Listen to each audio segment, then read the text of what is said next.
কাশ্মীরে সন্ত্রাসবাদী হামলায় শহীদ সিআরপিএফ জওয়ানদের প্রতি গভীর শ্রদ্ধা ও তাদের পরিবার পরিজনদের প্রতি সমবেদনা জানালো সিপিআইএম। সন্ত্রাসবাদীর বিরুদ্ধে তীব্র ধিক্কার জানিয়ে শনিবার সিপিআইএম এর উদ্যোগে রাজধানী আগরতলায় এক মৌন মিছিল সংঘটিত করা হয়। এদিন দলের নেতা কর্মীদের পাশাপাশি প্রচুর সংখ্যক সাধারণ মানুষ অংশ নেন এই মৌন মিছিলে। মিছিলে হাঁটেন রাজ্যের বিরোধী দলনেতা তথা সিপিআইএম পলিট ব্যুরো সদস্য মানিক সরকার, রাজ্য সম্পাদক গৌতম দাস সহ দলের শীর্ষ নেতৃত্বরা।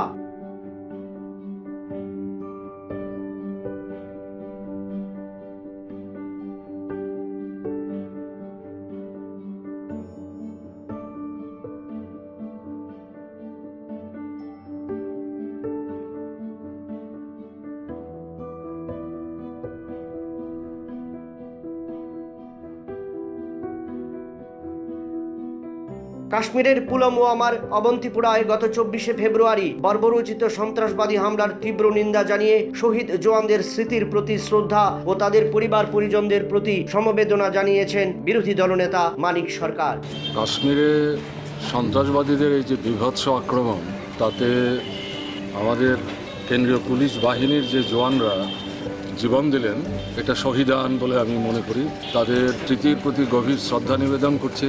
শোকসন্তপ্ত পরিবার পরিজনদের প্রতি আমাদের সমবেদনা জ্ঞাপন করছি। পত্রপত্রিকায় যা দেখছি, এই ধরনের একটি আক্রমণ হতে পারে সে সম্পর্কে আমাদের যে গোয়েন্দা দপ্তর, তাদের তরফ থেকে আগাম সতর্ক বাণী ছিল। এটা পত্রপত্রিকায় ভাষ্য বেরিয়ে এসছে। বিষয়টা ভালো করে তদন্ত করে দেখা দরকার।